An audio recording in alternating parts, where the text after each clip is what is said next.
Hey guys, Andrew here and welcome back to my channel. So as you can tell by the title of this video, I'm going to be reviewing the first ever Miss Universe Philippines 2020 pageant. Now I know what you're thinking. Philippines has competed in Miss Universe forever. They won in 2015 and in 2018. But this is the first year they're not a part of the Bini Bini Filipinas pageants. They are now their own organization owned by former Miss Universe Philippines and Miss Universe 2011 third runner-up, Shamsi Sup Sup Lee. So under new direction, and this was their first pageant, and to say it was pretty remarkable. So with new management comes a brand new crown. So the new Miss Universe Philippines crown was designed by Villarica, I believe that's how you pronounce it.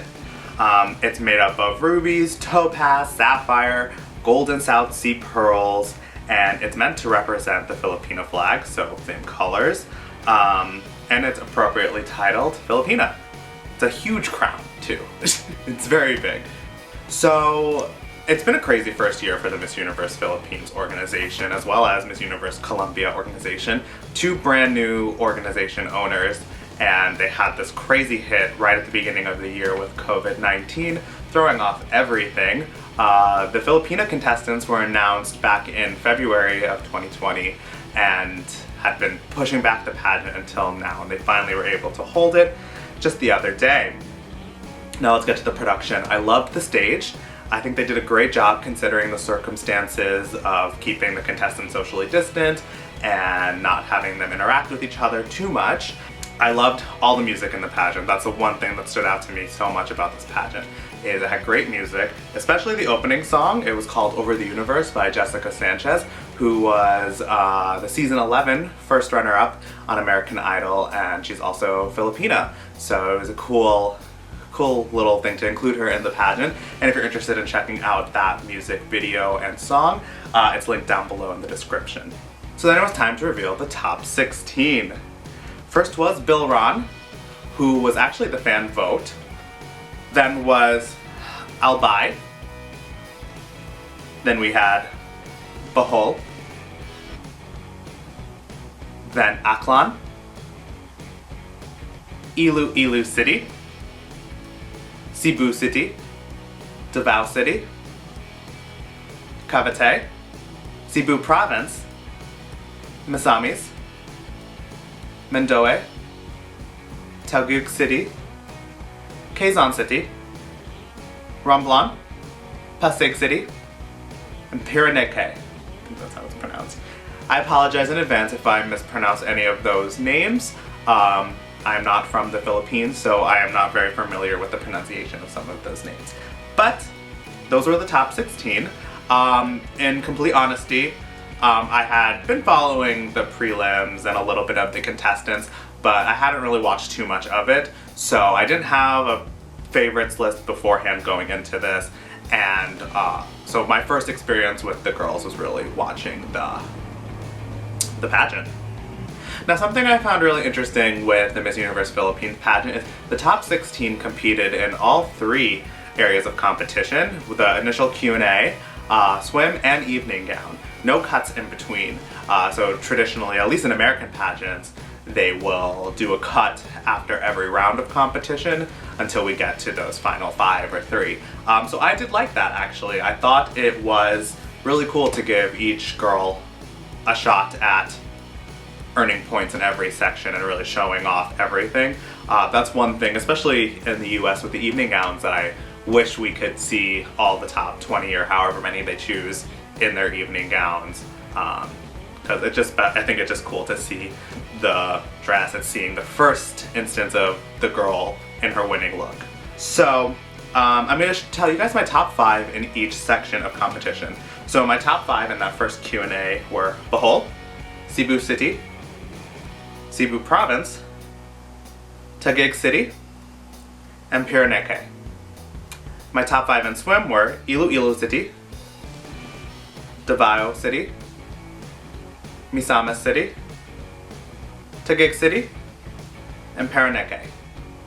And finally, my top 5 for evening gown were Bohol, Iloilo City, Davao City, Pasig City, and Piraneke.